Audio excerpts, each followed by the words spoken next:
Welcome to the Indie Film Hustle Podcast, episode 111. The test of a work of art is, in the end, our affection for it, not our ability to explain why it's good. Stanley Kubrick. Broadcasting from the back alley in Hollywood, it's the Indie Film Hustle Podcast, where we show you how to survive and thrive as an indie filmmaker in the jungles of the film biz. And here's your host, Alex Ferrari. Welcome, my indie film hustlers, to another episode of the Indie Film Hustle Podcast. I am your humble host, Alex Ferrari. Now, today's show is sponsored by VideoBlocks. Now, VideoBlocks is a subscription-based stock media company that gives you unlimited access to premium stock footage everyone could afford. If you're looking for like extra exterior shots or things that you might want to incorporate into any of your projects, whether that be a narrative, documentary, music videos, commercials, these guys got you covered. They've got unlimited daily downloads from a library of over 115,000 HD video clips, as well as a huge selection of After Effects templates for like opening credits, motion graphics, titles, company logos, as well as motion backgrounds as well. It's pretty amazing. And on average, subscribers pay less than $1 per download in a course of a year. And the content does not get stale. They're constantly adding new content to the library every month. So it keeps it very, very fresh, and you always have something new to look forward to. And everything you download is 100% royalty free. Even if your subscription is canceled, you have unrestricted usage rights for anything you want to do, including personal projects and commercial projects, and you keep whatever you download and maintain the usage rights forever. Now, VideoBlocks is offering The Tribe a yearly subscription for $99. That's $50 off the usual price tag, just for you guys, just for The Tribe. That's less than $10 a month. So to get this deal, just head over to videoblocks.com/hustle. That's VideoBlocks, VIDEO blocks.com/hustle for this exclusive offer. Don't forget to head over to filmfestivaltips.com to download my free guide, and I'll show you how I was able to get into over 600 international film festivals for either cheap or free. So, guys, today on the show, we have. First of all, I'm really excited to have this guest on the show, Sean Baker, the director of the Sundance darling Tangerine. The man has shot a movie on an iPhone, and that was a big event. He made more noise than I think the winner did at that year's Sundance, which was 2015, and his ability to make a movie look amazing, great story, very energetic. If you guys haven't seen Tangerine, you've got to watch it. And he shot it all on an iPhone, and it was remarkable to watch. And I really dug in deep on how he was able to do it, what he did, all the technical stuff, as well as did he have permits on the shoot, all that kind of stuff, and the story behind the movie, and what happened to him after Sundance, and so on. And it was really an exciting interview to have with Sean. And I wanted to bring him on the show so I can show you guys that, look, it's all about the story. It doesn't really matter if you have the latest Red or the latest Alexa, or whatever the next big, 15K camera is. It's about a story. And it's about using the camera that is properly going to be used to tell that story. And he chose the iPhone. There wasn't a no-budget movie. It wasn't like he just ran out with $5,000 and made a movie. Had a budget, but he decided to shoot with the iPhone because it was the right tool for the right story at that time. And the next movie he's shooting right now, which we'll talk about, is being shot on 35 millimeter. So that's something that as filmmakers we have to understand. We have to choose the right medium and the right camera and the right format for the kind of stories we're trying to tell, like Darren Aronofsky did with Black Swan and The Wrestler, which he shot on Super 16 millimeter. And how Christopher Nolan shoots IMAX on a lot of his movies, because that's the format that he likes to use for his storytelling. So I wanted to bring him on the show to really kind of show you guys what's capable of being done. And Sean is amazing. He gives a lot of great knowledge bombs in this episode. So sit back and enjoy my conversation with Sean Baker. I am very grateful for our next guest. I'd like to introduce Sean Baker to the show. Thank you so much for jumping on the show, man. I appreciate it.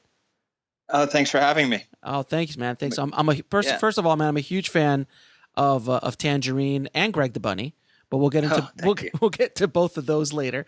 But Okay. first of all, I know a lot of people like to say that you were an overnight success, which which is wonderful to say. But you've been actually doing the hustle for about 15 years, if my math is correct, right? No, it's a little longer actually. Really, almost 2 decades. It's more like I don't want to give away exactly age. how old I am, but it's over 20 years actually. So- It's easily over 20 years because I actually shot my first feature 4-letter words in 96, which is 20 years. How And did- yeah, And what did you shoot on when you shot that movie? we shot that on 35 millimeter. What is this? What is this It 35 was- millimeter you speak of? Yeah, right. Which is such a that it almost makes me cringe. I know you're totally joking, but I completely still, do. yeah. But there is somebody No, out there listening who's yeah. like, "What is this 35 he speaks of? Is this a new camera?" I know. It's so scary. It is. But no, it was weird because at the time I had purchased the short ends off of 12 Monkeys, the Terry Gilliam film. Oh, how And that cool must is have been like 2 years prior to that, like 94, I think. So those were sitting in a What? refrigerator. They were sitting on a refrigerator for 2 years. Yes, but or in my parents' freezer or something. But they were all, it was totally good. We never had one problem. And 2 years later, we shot the film. But then it took me a while. Post-production is always a problem for me. Always a problem for me. It's post-production either it leads me into some sort of spiral, whether mental, physical, whatever. But basically that took me over 4 years to figure out the proper way of cutting that film. But I was in my 20s, and time is definitely a different thing in your 20s. It goes by way too fast, and you don't even realize it. It's a blur. And it was and it was during those 4 years actually that Greg the Bunny was established and discovered and sort of fell into my lap. So that was happening at the same time. So, but anyway, I know I just rambled, but it's been over 20 years. Yeah. And that overnight success thing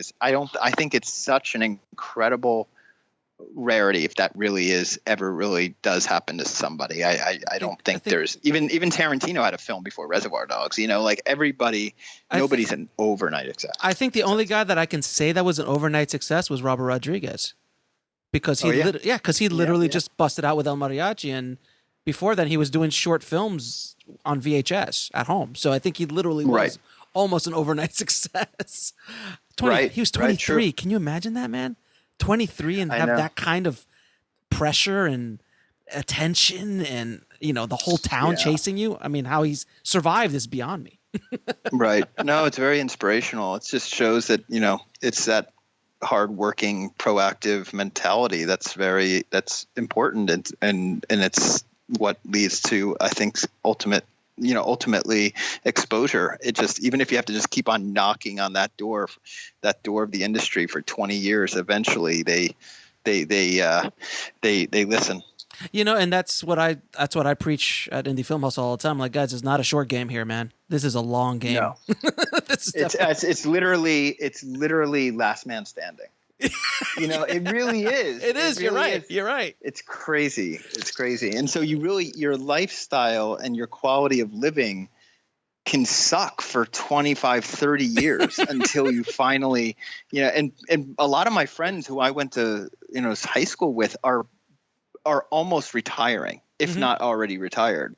And I feel like my career is just beginning while they have made enough money over the years in banking or whatever to retire. Right. It's really crazy. Yeah, right. No, it's a brutal.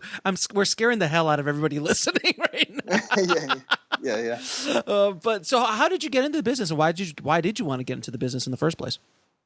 Oh, it's all the way back to first grade. Quite honestly, I was, I was one of those kids. I was going to be a fireman or, construction worker. And the next day, my my mother brought me to the local library where they were showing, I think, from what I remember, now, of course, it was first grade, so I'm not sure whether I'm just making some of this up or whether the memory is really there. But I think they were showing 16 millimeter short scenes from the Universal monster films.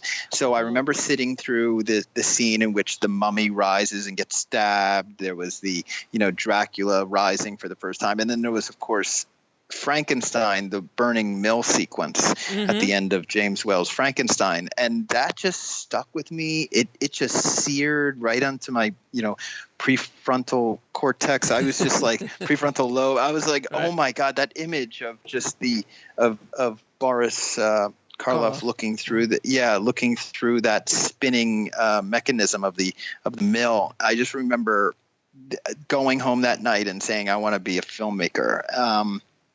And so my parents were, they had the Super 8 equipment around because of family movies, home movies. Then a few years later, VHS kicked in, and I was like one of those kids, like what you mentioned earlier with Robert Rodriguez, like making tons of those, like a real and they were, most of them were ripoffs. They were just of course remakes. That's what you do when you're starting out. You literally copy completely, but then eventually you find your voice. Right. But there was Space Wars instead of Star Wars. And there was, I think some of them, we didn't even retitle them. We just did Red Dawn. Okay. We're going to make our own Red Dawn, which is an incredible, I would love to see that. I would love that. You should actually post that somewhere, Sean. Seriously, that must be amazing.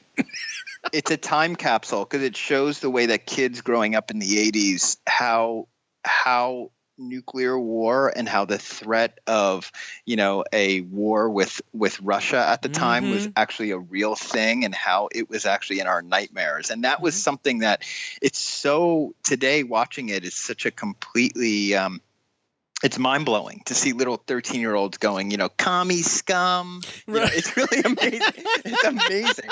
But anyway, so throughout my junior high and high school, I did a lot of that. I was living out in New Jersey. My parents live out in New Jersey. So I actually got to go to film courses at School of Visual Arts during my high school years. And then I got into NYU, Tisch.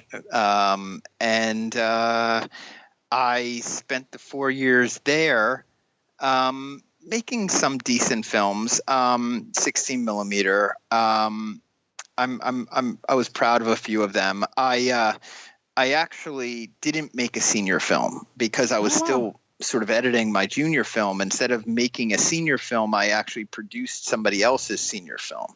And but during that whole time, I was just sort of, I think I was being very much influenced by a whole new way of the European and indie cinema, because I did not know much about it going to NYU. Of course, I knew the biggies. I actually was even I was a projectionist and a theater manager in a small little cinema that's now closed in New Jersey, and during the days they showed Disney films, and at night they showed whatever the new foreign film was, Right. And so, I got a little taste of that stuff, but it wasn't truly, I don't think it was a focus until I was at NYU and I discovered, the French New Wave, really the French. I mean, of course I knew about the French New Wave, but I had seen the classics, but I never really it was like diving into Eric Romer and really discovering that stuff. And that opened up the world to and then you had places. I don't know where are you based? I'm in LA. You're in LA. Okay. In New York, and LA is so great right now in terms of, different cinemas and retrospectives. Oh, it's so great. It's wonderful. I just saw Lawrence of Arabia in 70 mil the other day. Oh, where? I forgot the damn name of that theater, but it was down the street. And they were showing Vertigo the next week. I was like, I couldn't make it. But they're do that stuff all the time here. I'm from Miami originally, so there was nothing like that down there really. And here, every week, there's something new. A whole Brian De Palma retrospective, and like, oh Jesus. Yeah, it's great. It's great, and thank God. And now you have all of these, archivists who are, and all these Blu-ray labels who are making sure that the original negatives are being restored and rescanned to 4K. It's great. It's a great time for, making sure that you can see all these old classics in the proper way. But anyway, so in New York was wonderful as well, and it still is. It's changed a lot, but at the time that I was at NYU, you had like Kim's video was like the big thing where you could see almost anything you wanted to see. And then there were, of course, all these retrospective houses, and there was a Cinema Village and Bleecker Street Cinema, and which was at the very end of its run when I came to NYU, but it was still there. And you still had 42nd Street if you wanted to take advantage of that. The last year or two of the Deuce. And then there was Anthology Film Archives. And that's where I discovered I got to see like Rocco and his brothers on 35 millimeters. So that was really like, okay, I'm going to pay attention now to the Italian neorealism. That brought me back to, De Sica. And then I think that by the time I graduated, I was really, and Richard Linklater was out there, and Soderbergh, and I was like, you know what? I'm going to make one of these small personal films, and I happened to be lucky enough to land a job at a small publishing house right out of NYU, and that allowed me to cut my teeth on some of their industrials, and one or two happened to be like a nice commercial, like a slick commercial. So I was able to put money aside, and that's what allowed me to buy that raw stock for 4-letter words. And then that happened. And so, that's really the way that it started up. Yeah. Now you talked about Greg the Bunny. That was such a fun show, man. How did that come to how did that come to being?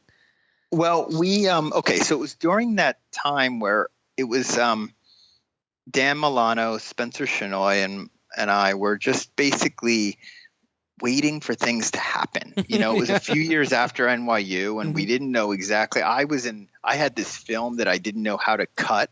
I wrote it in a nonlinear style. It was supposed to be sort of like a Rashomon sort of mystery train thing going on. But what happened was that it wasn't working. So it was taking me all these years to figure that out. And then we were all doing our odd jobs and our temp work. And I remember one night, it just happened to be that there was this Dan Milano had a little puppet sitting around his apartment in the East Village, and I think it came from like a short film that Chris Bragash actually was who I co-wrote Tangerine with and Starlet with. He was the one who actually. He's like the fourth unofficial member of Greg the Bunny, because he's actually the one who found the bunny puppet back in the day. And so Dan Milano picks this thing up and starts riffing on it with it. And I have this VHS camera, and I just pick up this VHS camera and we just start documenting him. And he just starts improvising like you wouldn't believe. And we realized, we already knew Dan was like this comic genius, but to see him make a voice, create this voice and just start riffing, we were in awe. And we thought, why don't we put something up on Manhattan Neighborhood Network, which was public access here in Manhattan. And that's awesome. Yeah, we did. This is pre-YouTube, this is the way you got exposed back then. You got exposure. And we next thing you know, William Morris was actually watching this stuff at the time. They would watch public access. That is hilarious. Yeah, that's how they look for fresh talent, going to film festivals and watching public access, I guess. So back in the day, back in the day. Yeah, so we next thing you know, somehow through Gil Holland, who is a independent film producer who, you look him up. He's done a ton of he's helped bring a ton of movies together over the years. He actually was the one who I think connected us with IFC, the No, not the distributor, the actual channel, the IFC channel. And they asked us to do these Greg the Bunny interstitials, which were basically just us making fun of independent film. I mean, we were parodying independent film. So we're able to do like 5 to 10 minute little parodies. We did a, David Lynch parody. We did a Blue, what is it? Blue Velvet? Everything you can imagine. I mean, we had even The Godfather somehow wound up on there, even though that wasn't really an independent. But we just we parodied these movies, and then that just started rolling, and a few years later, you had Neil Moritz and bringing it to Hollywood, and we had 1 year in which it was on Fox, and the year that it was on Fox was both our best and worst year. And best because it got us our fan base, and we were able to, we had Seth Green on the show, Sarah Silverman, Eugene Levy, and it was like the year that just basically said, okay, at least the public knows we exist. I feel as if it was creatively terrible. I mean, it wasn't our vision. But it gave us the opportunity to then continue after Fox. We went back to IFC, this time with even longer parodies, with bigger budgets. And we did that for a nice 2-year run in like 05, 06. And then after that, and then 2010, and Shout Factory actually put out a DVD of both seasons. And then MTV gave us a spinoff in 2010.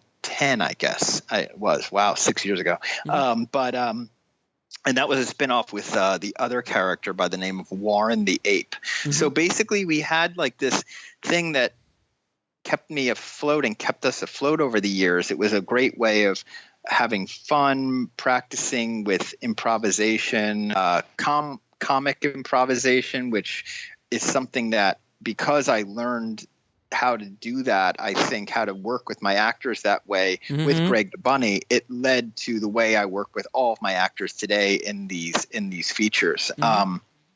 And it was a way of paying rent in which we didn't have to get a 9 to 5. It was a way of just we weren't getting rich, but it was basically just keeping us afloat, keeping us fresh, and also just allowing us to experiment and to hone our craft, I mean, seriously, that's that's the filmmaker's dream right there. Like, you're able to do what you love. Sure, you're not living the entourage dream, as I like to call it, but you're making a living. And you're making a living doing what you love to do. You get to play, you get to experiment. I mean, Fincher did it in his way with commercials. So did Bay and all those, and Spike Jonze and those guys. And that's how they made a living. But if you can find a way to make a living creatively, my God, that's like the dream. Yeah. And then something will pop.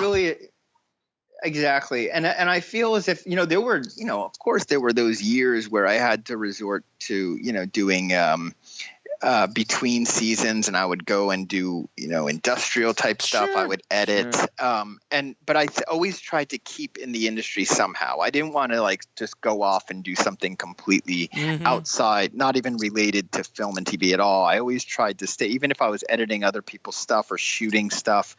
I always tried to stay within the industry, just so that I felt like I was just keeping my practice up, just keeping your skills sharp. Right. So how did Tangerine come to light, man? How did you get the idea for Tangerine?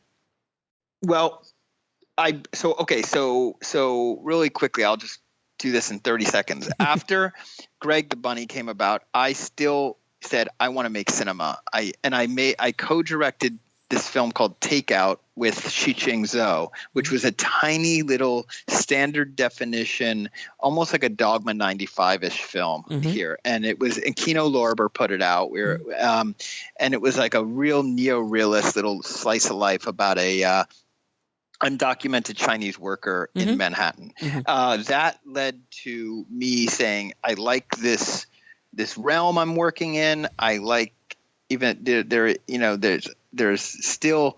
humor still in here, but I'm talking about serious issues here, and I think that's where I want to go. That led to Prince of Broadway. Prince of Broadway got me a little more got me some festival circuit recognition. We got to travel the world with that film. That got released eventually. Lee Daniels helped us get it out there by presenting it, doing a special presentation thing. So now I had Takeout and I had Prince of Broadway. And I think what really helped me there is that those two films got nominated for Spirit Awards, and they sort of competed against one another in the same year. And yes, that's which awesome. Is what it looked. It made it look to the outside that it was like a 1-2 punch thing, but it actually wasn't. Takeout was made a couple of years before. It just took forever for it to get exposure. So to it was released the same year as Prince of Broadway. And I think that together got me, those two films together got me attention. And then at that point, thank God, Ted Hope came on board and helped me find financing for Starlet. And Starlet got released through Music Box, got its nominations and everything like that. And that actually is what led me. Well, no, that was a weird period of time there because I thought that Starlet was going to open all the doors I needed to have opened, and I was in a place where I was like, oh no, I don't know what's going to happen here because I couldn't find the money for a bigger budgeted film. And Mark and Jay Duplass told me, hey, if you ever want to make a micro budget film with us, we love Prince of Broadway. And if you can give us like a Prince of Broadway, we would be more than happy to finance it and to find, to co-finance it. And I said, I don't want to do another micro budget. These are too hard. They suck the life out of you. And they're really just, I thought I made too many. I've already made 3. Why do I have to make any more? Or I already have made 4 at that point. Why do I have to make more? But life just works out that way. Dictated that I have to make another one, So I remember calling Mark and I said something like, I guess I'm ready to make another one. I can't believe the budget's going to be like less than like a third of what I did Starlet for, but okay, here we go. And he was like, okay, what's your idea? And I said, the corner of Santa Monica and Highland. And he was like, oh yeah, excellent. All right. Yeah, there you go. Let's do it. And I said, okay, but now I have to start the whole immersion process because with all these films, I do a lot of time. I spend a lot of time in the environment that I'm shooting because I feel it's the only way to do it. So there's that whole immersion thing I have to do, and that takes months. So Chris and I had to go and just start like literally pounding the pavement and going up to people and asking them what they know about the area and et cetera, et cetera. And eventually we found Maya Taylor and Katana Kiki Rodriguez. Kiki was introduced to us by Maya. And it was just spending time with the both of them and their friends and hearing a ton of different stories. And finally there was a story that Kiki told us that was semi-based on a real experience in which, which is the main plot line of Tangerine, in which a transgender sex worker finds out that her boyfriend has been cheating on her, and she's off to find this cisgender woman who is part of the affair. And that was really what just stuck with us in terms of, wow, that is dynamic, and it's also has a lot to say, and there's so much to read into there. So let's do that. And that's really how it came about. As we got closer and closer to production and realized that unless we truly asked people to work for free completely, I would not be able to shoot on anything, any high-end camera. So I can maybe shoot on one of the DSLRs, but everybody was doing that at the time. I wanted it to look different. And then as we got closer and closer, and I realized, wow, if the iPhone has now gotten to the point where it has totally acceptable video quality, and with with a few other tools involved, I can really elevate this to a cinematic level. And then that's really where it went. It was like, okay, and then it'll help us also with working with all these first-time actors and some of the non-professionals and people off the street. They won't be intimidated by an iPhone. So Right. I remember it was really, that was one of the deciding factors. And I called up Mark and we started talking about this, and Mark was very supportive of it. He was like, yeah, man, do it. Let's do this. And we shot some tests so that we knew it would look good. And Technicolor actually gave us a wonderful favor and allowed us to put it on their big screen over there. So, and when we saw that it was holding up on the big screen, we all were excited and said, yeah, let's move forward with this. And I remember going to Sundance that year thinking we were going to be one of many. On an iPhone. Yes. All right. And it wasn't. We were like the only one, which was really strange to me. So I'm not saying we were the first film to be shot on an iPhone, but but that year at Sundance, we were the only film on the iPhone. And I think that really just that first screening in the what is it? The Eccles Library. Yeah. That's a big ass theater. It's insanely how big that thing is. You can no, we weren't even in that one because we were in the next section. We weren't in main comp. Oh, you weren't in main competition. No, we were in next. So, okay. So then, but you won Sundance, didn't you? No. You didn't win Sundance? I thought you won Sundance. No. Oh, you just made the most noise. We made noise. I guess we made noise. Yeah. Oh. But I mean, the next section, looking back now at that year, I'm so happy we were in the next section because, explain the next section real quick. Explain the next section for me. It's just another. I guess it's just like a section. The way that Cannes has their main comp, but then has all these other sidebars in a way. I guess it's just considered, a side category that focuses. I guess the way that somebody can look it up, but basically, I think that the way Sundance describes it is that they're focusing on innovation and up and coming. Yes, the future of film. Locarno has that section too. They call it the filmmakers of the future or something. So got it. A lot of the festivals have these sections, and this was a year in which James White was in competition. I think what else was in next? Next was really strong that year. So I was really, honored to be a part of that section. And you had never been in Sundance before? No. It was weird because we were on their radar. I think what happened was that Starlet was given to them too early. And that's a lesson. By the way, you asked me to think about lessons learned. That's a big lesson. It's extreme. I learned that early on, actually. You really, really have to make sure your film is 100% presentable when you're presenting it for the first time to anybody. I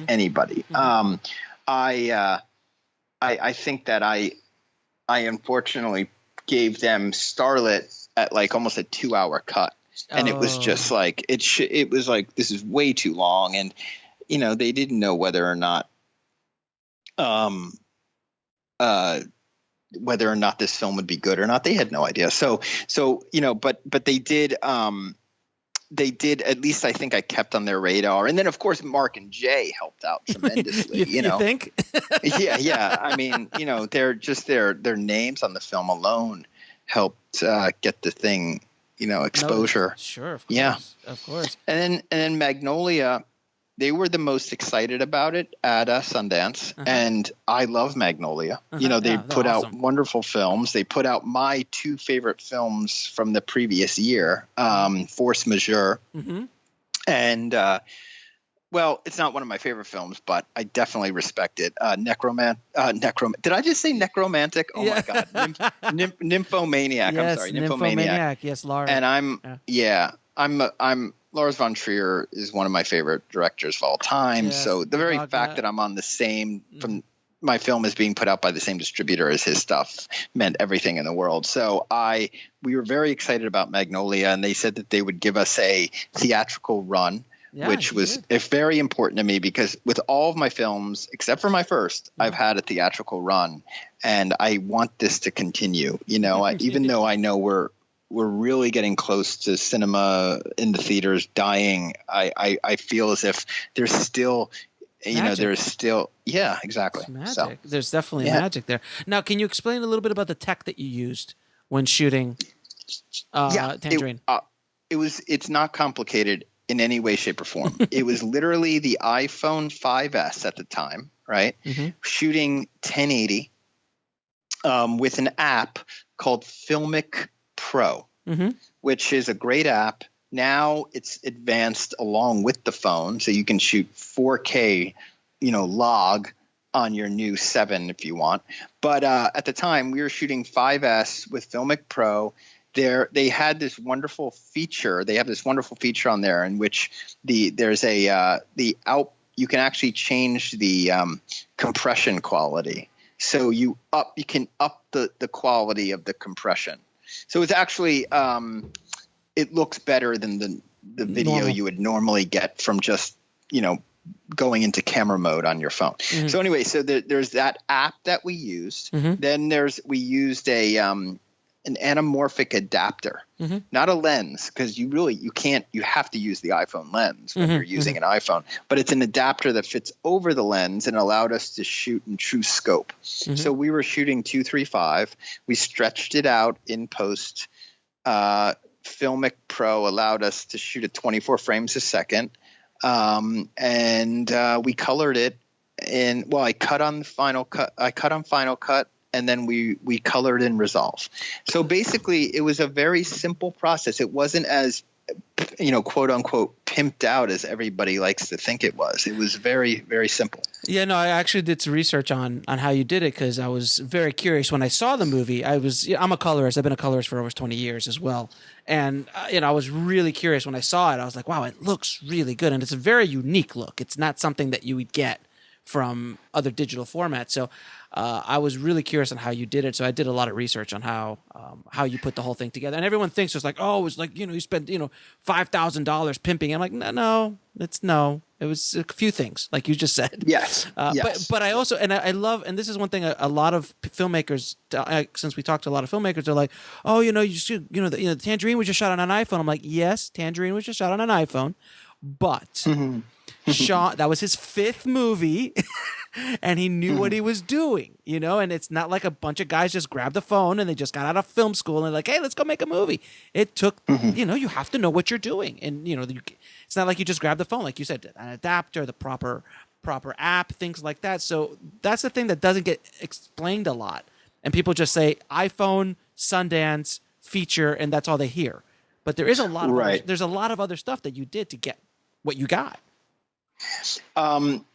Yeah, I mean, I just I guess that I just wanted to make the film look as good as it could look, as unique as possible. And shooting those tests really allowed us to find a look, and also you're shooting in Los Angeles. Los Angeles has a certain look. It really does. No matter what anyone says, every place has its own look, and it almost dictates a style. And Los Angeles dictated this orange style on us. It just simply did because of we were shooting a lot of magic hour stuff. We were shooting so we took advantage of that low winter sun. That low winter sun is enhanced by the pollution in the air that gives us these beautiful orange sunsets. And so we just kept shooting that stuff thinking that it would, okay, cool. Are we overdoing it? No, not really.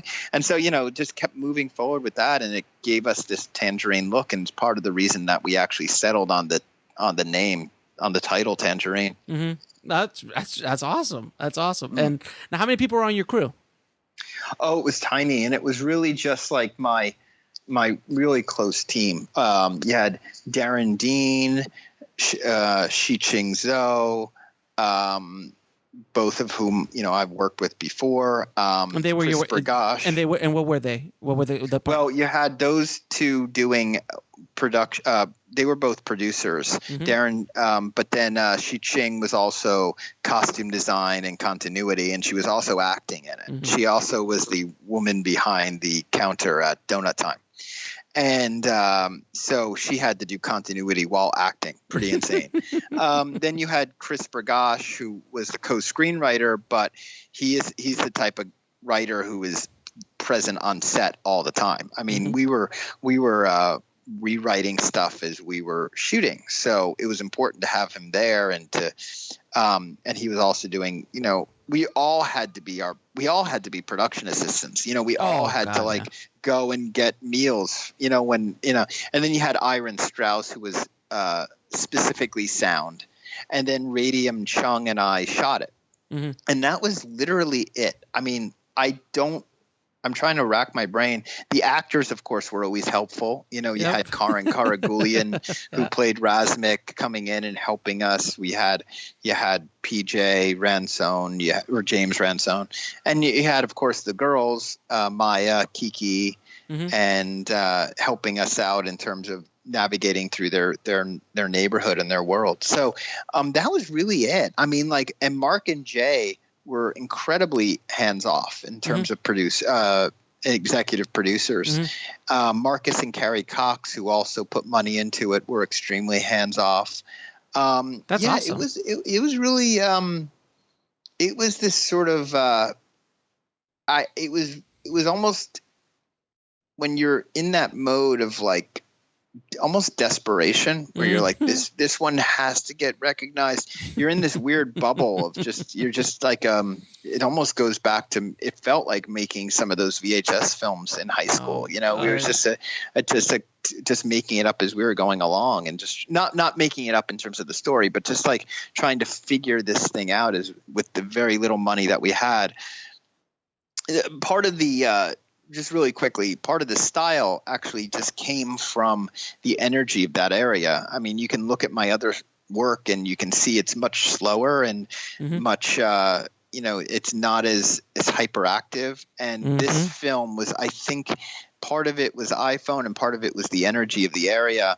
It was just telling me to move the camera more and more. And so I had my 10 speed, I don't know if it's a 10 speed, but I had my bicycle on set, and that was sort of the dolly. So I'd be on my bike with my left hand on my handlebar and my right hand holding the little stabilizer, which I forgot to mention, by the way. That was the other tool. It was it was the Tiffin smoothie made by Steadicam, and or made by Tiffin, and basically it was this was before there was the internal stabilizer in the iPhone, so it was you needed this in order to shoot on the 5S, and it actually looked really good and allowed me to get a lot of different angles and get on my bike and, just go do 360s around my actors and be very free with the camera. So yeah, that's really how it happened. Now, I know you just recently moved out back to the East Coast, right?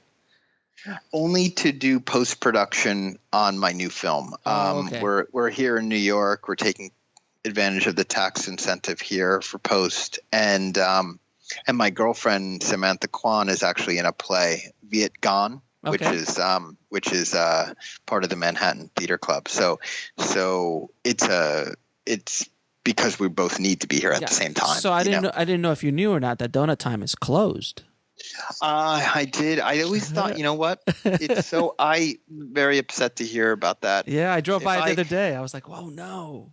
I actually was trying to get the signs, but we could not contact the owners. And then on top of that, if I had all the money in the world, I would definitely make that my production office. That would be but it would be the most awesome thing. I know. Wow. Can you imagine that being because people who don't know that corner, I've driven that corner a million times, and they don't, the energy on that corner is pretty insane.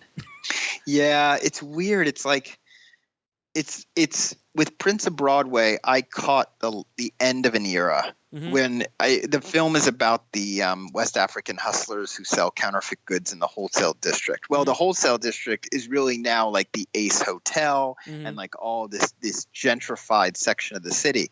They've all moved down to Chinatown.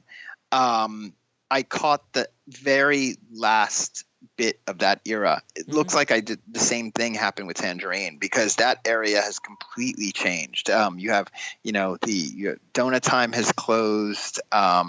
You have, galleries moving in there. It's it's very different than it used to be. I mean, for 3 decades, it was almost like an unofficial red light district, which was not only focused on, transgender sex workers, but also, gay hustlers and cross dressers. And it was, and that lasted all the way up to maybe like 2 years ago. And then, And that was it. Now, this is a question I've been dying to ask you.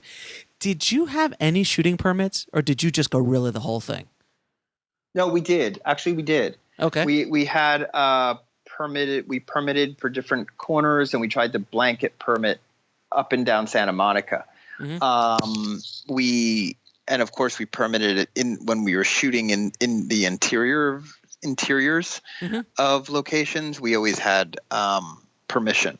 The only thing that we stole was the bus and the subway. Okay, because that was just too expensive to get the permits. Yeah, we didn't have insurance would not handle that. So we I guess with these few years later we can admit it that we stole that stuff. Yeah. Don't be ashamed. It's okay. But I also always want to emphasize that it's I can, as an independent filmmaker, there's a responsibility I have to tell other filmmakers, you really have to do what's safe, though. It's about safety. Absolutely. You know what I mean? Absolutely. Yeah, especially that's why I was dying to ask you, because you're like, it's one thing to kind of like shoot inside someone's house that's really controlled, and you not to get a permit maybe, but like on the street on that corner or anywhere within a 2-mile radius of that area. I was wondering. I'm like, did they really just run and gun it, or did they actually do it right? It was a combination. I mean, we didn't let people know we were shooting, so therefore you had a lot of people in which we would have to chase them down after the fact and get their releases, because that's required in the United States. Of course, it's not required. It's not required in other countries or some other countries. You know that, right? I mean, you can go to Taiwan, you can go to Korea, and you can shoot on the city street and not have to get anybody's permission because it's a public space. That's the way it should be. But, we have a very litigious, society, and we're all looking to cash, it's just ridiculous to me. It's just absolutely ridiculous. Unless you're a documentary, then that kind of opens it up a little bit. Right. But then, of course, we've reached the point where we're blurring the line. You see, I like to say that I make hybrid films, which, blurs the line between narrative and docu. So how do you then say, well, this day I'm shooting in a docu style, so therefore I think I should be allowed to get away with certain things. And then, you know what I mean? I just faced this with my new film, in which there was this constant, it was a union film. And which changes everything, by the way. Yeah, I was gonna say, but when you're shooting and then you see somebody on the street and you're like, that person looks amazing. I wonder whether that person is a character, and you start talking to that person, and if that person like is interesting enough, you're like, oh wow, I should just improvise a scene right now with this guy or this girl, and then you do it. But if you're doing it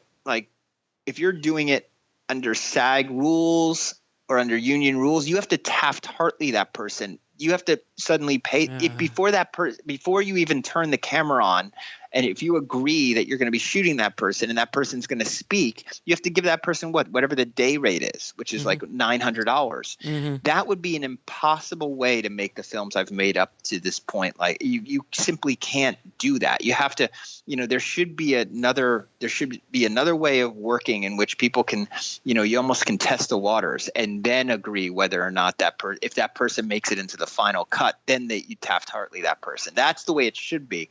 There has to be a way, now that we've actually moved into a place where we are making these hybrid films, we have to figure out new ways of making them, like the legality of making them and the logistics of making them. That has to change. It really does, because it was incredibly frustrating on my last film,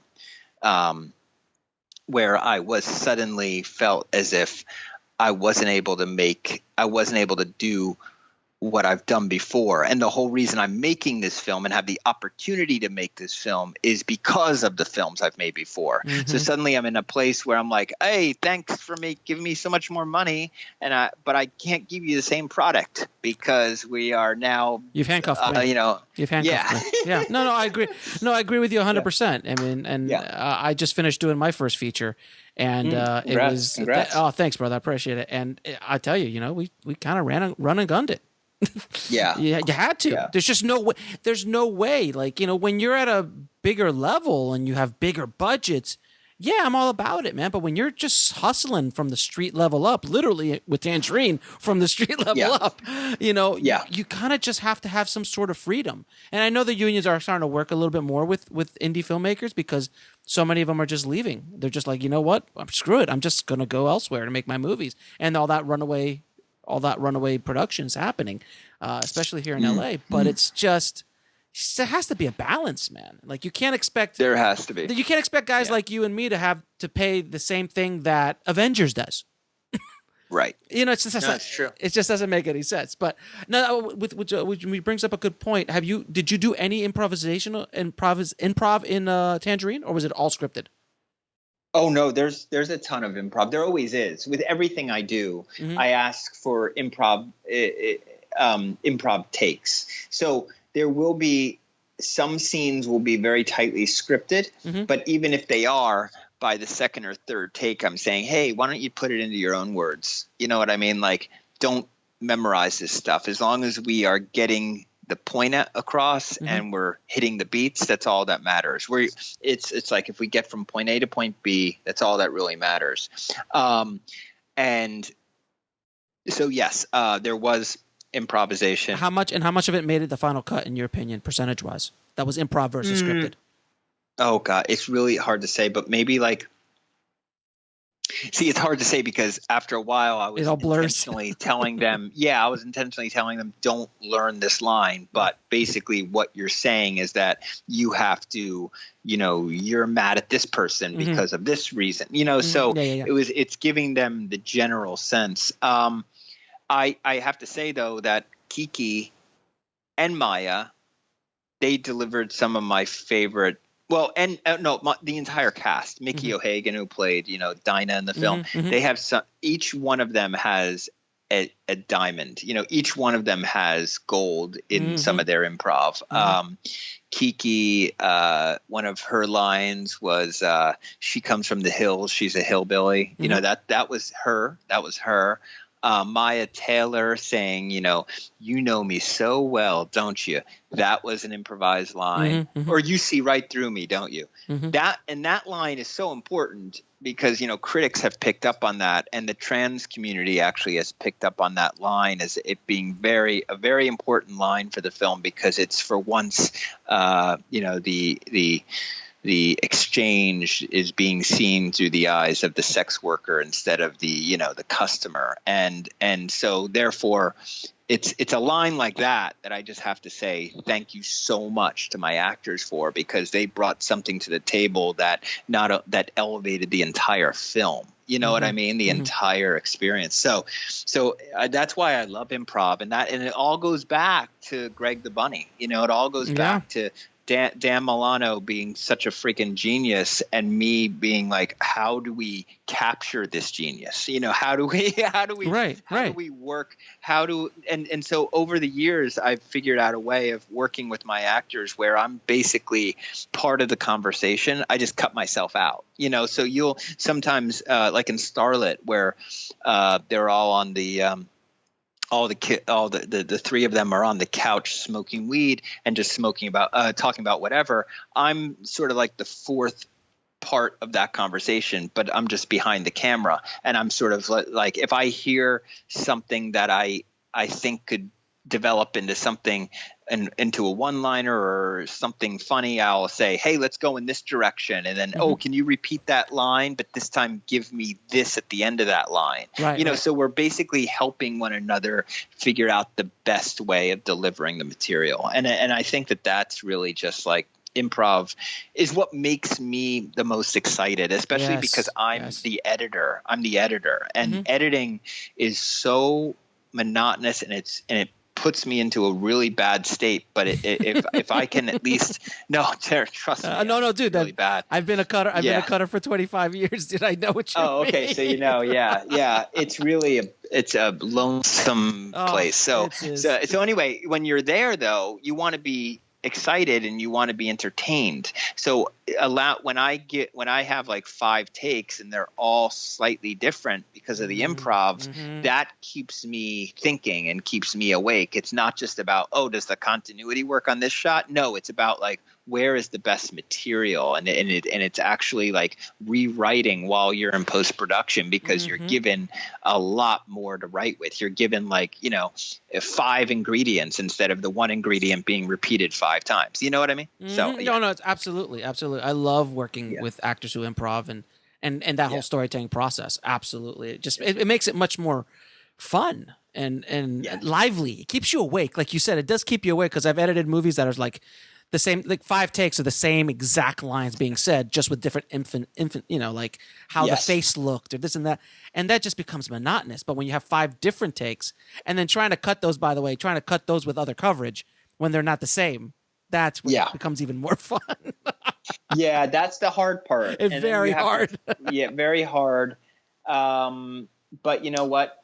You figure it out. And thank God that audiences will accept like jump cuts these days. They'll accept jump cuts, and there's a certain style of filmmaking that leans towards the docu style, which will allow you to get away with a lot of more stuff than you would in then just traditional lockdown camera stuff. Even though I do have a lot of lockdown camera, I really do have a lot of lockdown camera in the new film. But I had a lot of lockdown camera. It's just you don't think about it, but I actually do have lockdown camera in Starlet and Tangerine. And these days you can play with you can actually use matting and comping to help you, fix problematic scenes, by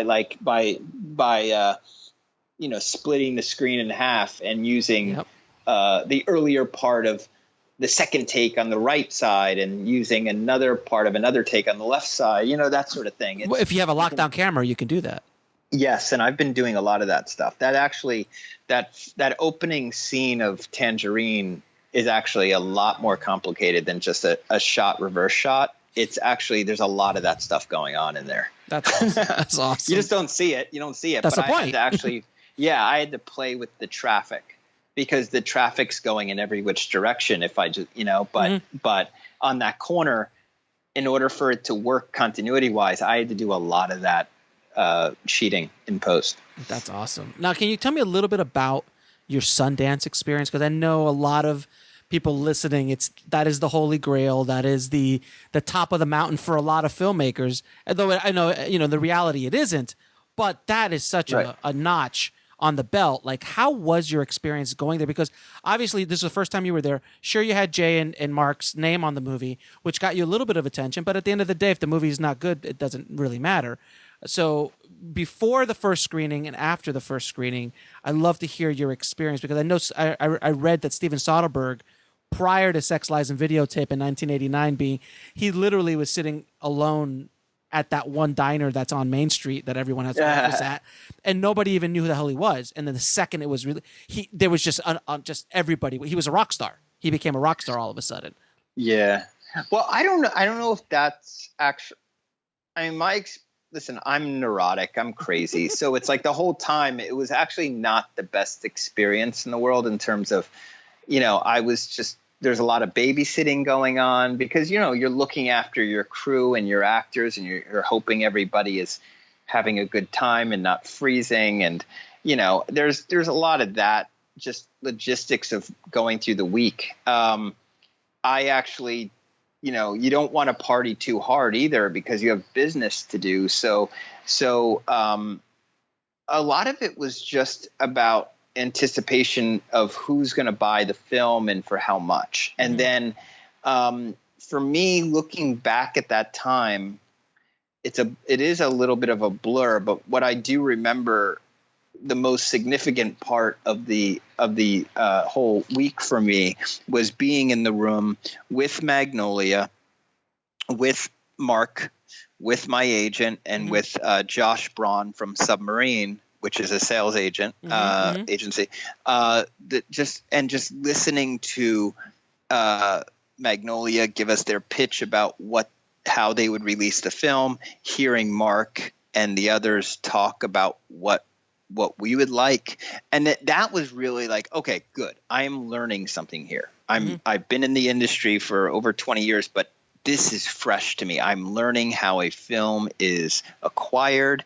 And how the relationship is formed between, even though I've done this before, this was the Sundance one. This was the Sundance experience of it. Because, I sold Starlet on a Vimeo link.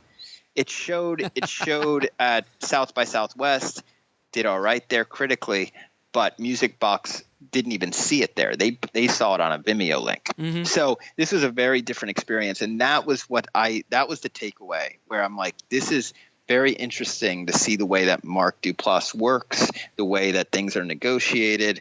That was really great. And so the rest of the time was really just about, doing all that press, which is, it's fine. It's fun. You're getting exposure. And, It opened up some doors for you, obviously. It did. It did. It actually, led to me being able to find financiers for the newest film, which is the first time I'm working, above $1 million budget. And it allowed me to, to work with a movie star, Willem Dafoe is an incredible actor. Geez, he's amazing. Tell us about your new project. It's called the Florida Project. That's what it's literally called. It's not the working title. It's called the Florida Project. And did you shoot in? I'm assuming you shot in Florida? I know some people didn't even know that until like the rap party. They're like, "So what are you going to call this?" And I'm like, "Wait, what are you talking about? It's called the Florida Project." Did you shoot in Florida? Yes, we did. Where did you shoot? Yeah. Where'd you shoot? Okay. Well, here's the crazy and very sad part.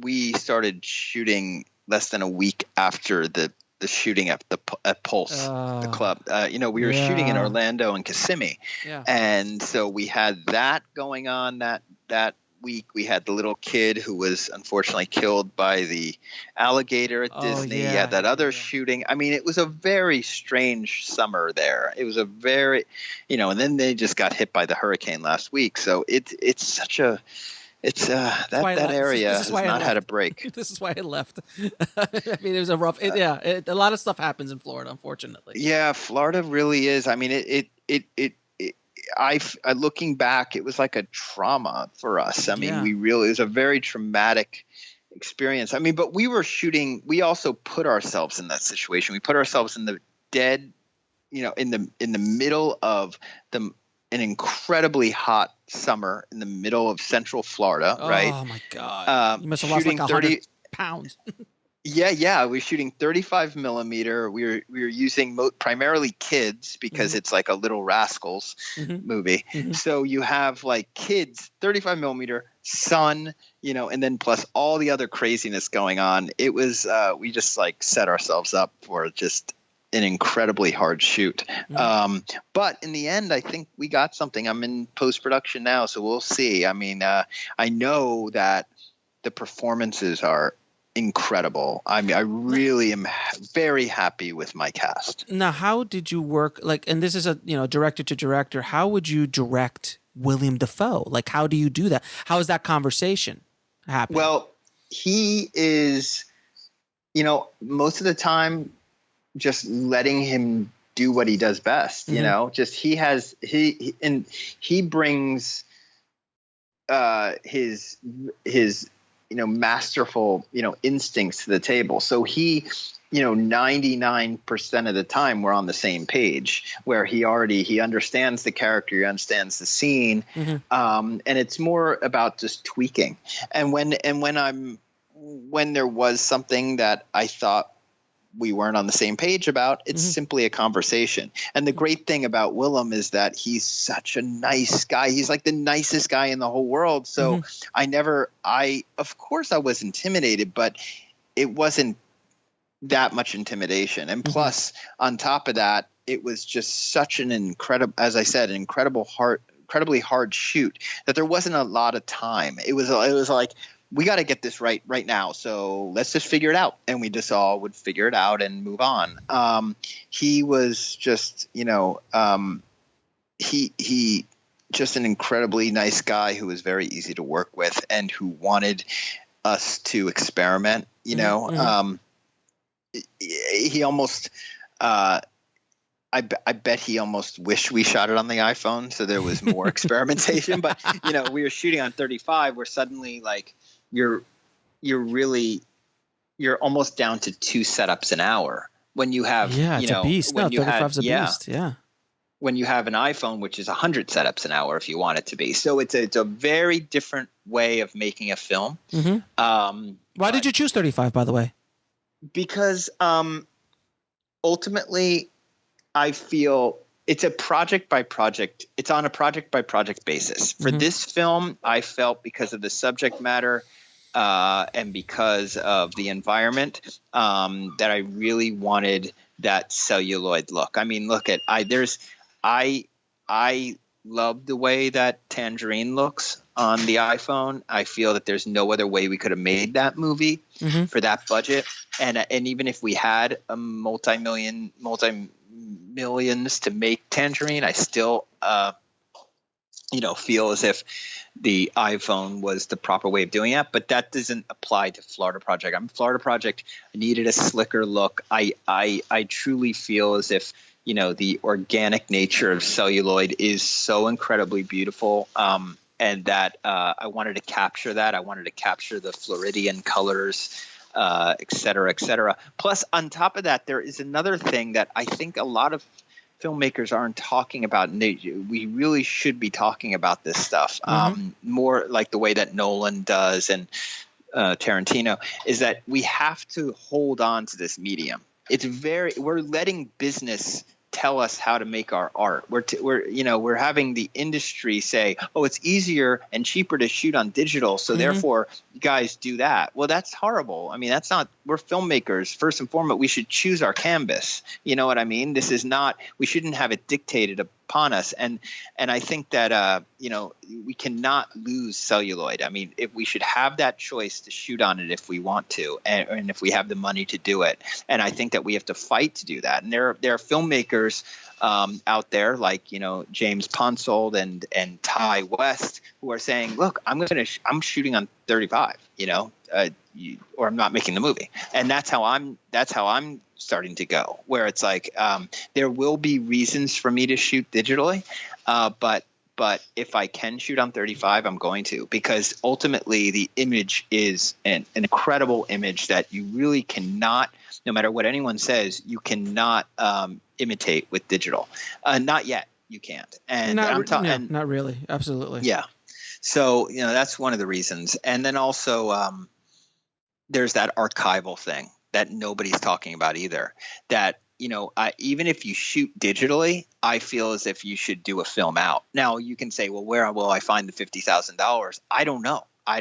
I'm trying to find $50,000 to do a film out on Takeout, because I feel that Takeout is a film that deserves it. And it would look the way we really wanted it to look if I was able to do a film out. But film out costs, so much money. So, right. It's this weird sort of, this is just a dilemma that we've always been having to face, that we're working with the most expensive art form, which, yes. Yeah. Yeah, I know. Trust me, I know. I wish we could just grab a piece of paper and a pen and draw something, or write a song, or play an instrument, and you're good. But no, we've picked pretty much the most expensive form of artwork, maybe other than an architect. Yeah, exactly. So last two questions. I asked all my guests the same two questions. What is the lesson that took you the longest to learn, whether in life or in the film business? The longest to learn. Well,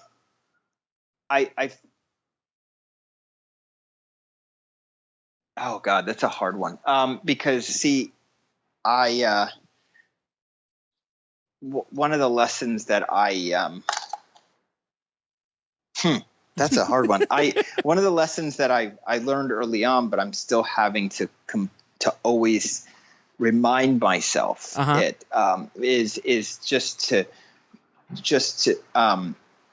do it, just to be proactive, and don't wait for anybody to tell you when or when not to do something. Amen. I think that that's the lesson that even to this day, I have to remind myself that that's how I got to make my last couple of films, because I made those first three on my own. Mm-hmm. Even when people told me, "Oh, you should wait until you get a backer," or you should wait until until you're working. Yeah. And I didn't wait, and because I didn't wait, it's because, and that's why I'm able to finally make somewhat of a living in this industry. So I would say that's a lesson that you're always going to be people are going to try to pressure you out of it. So that's a lesson you constantly have to, keep relearning and keep, being on top of, is that, you just really have to be your own motivator and really your own cheerleader. No question about it. I couldn't agree with you more, my friend. It's who is I forgot. One of my guests said this, it was actually Robert Rodriguez. I was listening to an interview he did, or a lecture he did, and he says that karma, the universe conspires to help you once you become active. Thinking about it and sitting down, you can't. There's no opportunity for the universe to give you anything. Like, it's not gonna, Mark Duplass is not gonna knock on your door and go, here's the money, let's go to Sundance. It doesn't work that way. Like, you have to get that momentum going and just do. Whether it's good or bad, that's indifferent. Just do, because something good will come out of it. Exactly. And what are what's three of your favorite films of all time? In no particular order. Oh gosh, this is funny because I get asked that a lot, and it's always, the list always changes. Sure. So I realize that, it just happens to be in October of 2016. I guess the films that mean the most to me right now are, I would say, Lars von Trier's The Idiots. Mm-hmm. That really hasn't changed, actually, for quite a long time, because I consider it extremely. See, that's where, when people say, "Well, wait a minute, you're talking so passionately about 35 millimeter, but that film is a standard definition video film." It's that's where I'm also, at the same time, always have to remind myself that ultimately it is not about, the format. It's about the content. That's story. Something that's a lesson that probably I'll never learn. So anyway, so there's that film. And then I would say, March of the Wooden Soldiers, the Laurel and Hardy, comedy from back in the day. Which is also Babes in Toyland. I love that film so much, and I consider that comedy one of the, it's hardly aged at all. It's almost 100 years old. And oh my gosh, oh God, this is it is so hard. I can't believe. I would have to say Harold and Maude. Oh yeah, that's been on the list on many of my guests. Yeah. Yeah, it's hard to deny it. So Harold and Maude is an awesome movie. Now where can people find you online? I am I'm on Twitter at let me see what my handle is. I think it's at Lil Film. It's L. I'll put the link in the show notes, so don't worry about that. But you're on Twitter. Thank you. Yeah, no problem. Thank you. Yeah, and I have just a one of those professional pages on Facebook if you want to find me there. Okay. But most of my stuff that I get out there is through Twitter, and it's really just a lot of like. It's pretty geeky. It's just me talking about like what Blu-rays I've watched recently. Yeah. But well, that's how we met. We met on Twitter as well. So okay, it there works. you go. Yeah, it does work. You know, you're I'm still I never am shocked at who I can connect with on Twitter. It's fascinating. I've gotten so many amazing guests and talked to people and just connected with people that it was Twitter. It's just through a tweet. I actually think that social networking and just the internet in general is such an amazing new way of working. Also, if you can figure out a way of using it, exploiting it to as much as you can in film. I cast my new film. Well, I did a lot of casting with Tangerine. Through things like Instagram and Twitter and this and that, but the new film, Florida Project, has one of the leads who I cast through Instagram. That's insane. Yeah, but it's true. And but it's great. Yeah, she never acted before, but I knew her personality was incredibly interesting, and she had the right look, and she was funny. And next thing you know, she's holding her own against Willem Dafoe. And that's crazy. That's the way the world works, my friend. That's the way the world works. Yeah, Sean, man, thank you so much for taking out your time of your busy schedule. I know you're in post right now, so thank you for jumping on the show and dropping some knowledge bombs, man. Oh, thank you so much. And there you have it, guys. I told you, Sean was awesome. I was so happy to have him on the show because I was dying to ask him a whole bunch of questions about how he shot this thing. And I think we got into it pretty deep. Into how he made Tangerine. I'm excited about his new movie as well. And if you want any of the show notes, head over to indiefilmhustle.com/111. And in there, you'll also have a complete explanation of all the gear he used, iPhone filmmaking stuff, and all sorts of cool stuff. So definitely check out the show notes on that one at indiefilmhustle.com/111. Don't forget to head over to freefilmmakingpodcast.com and leave us an honest review of the show. It really, really helps us out a lot, guys. I know you're busy. I know you're right now, but right now, listen, if you're on a commute right now, you're in a train somewhere, or you're sitting around waiting, listening to this at a coffee shop, just take a second. Go over to your iTunes. Leave us a review. Leave us a good review. It really helps me out a lot, man. I really appreciate it. And don't forget to head over to freefilmbook.com. That's freefilmbook.com and download your free filmmaking audiobook from Audible. And that helps support the show and keeps us going, my friend. So thank you again so much. I've got a lot of cool stuff coming up for the holidays. Got some new stuff I'm cooking up. And I'll give you updates on This Is Meg as I get them. So, oh, and by the way, I'm going to be heading over to AFM next week. I'm going to be there on Monday, and I'm going to be checking things out over at AFM. I've never been to AFM, so I'm really curious about AFM and see what all the hoopla is about. So I'm going to be checking that out. And then I am going to also be at Sundance this year, guys. I'm going to make that announcement now. I am planning to be at Sundance, regardless if Meg gets into Sundance or Slamdance this year. I am going to be heading over there, and I'm going to be doing some live podcasting. I'm going to be doing some pictures, videos, streaming, the whole ball of wax while I'm there. So keep an eye out for all of that stuff, and you'll be able to see the Sundance experience through the indie film hustle lens, which is what I hopefully will be with Meg in one way, shape, or form. That would be awesome.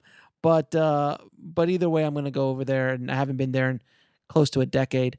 So I can't wait to go there and share all that stuff with you guys as well. So thanks again, guys, and keep that hustle going, keep that dream alive, and I'll talk to you soon. Thanks for listening to the Indie Film Hustle podcast at indiefilmhustle.com. That's INDIEFILMHUSTLE.com.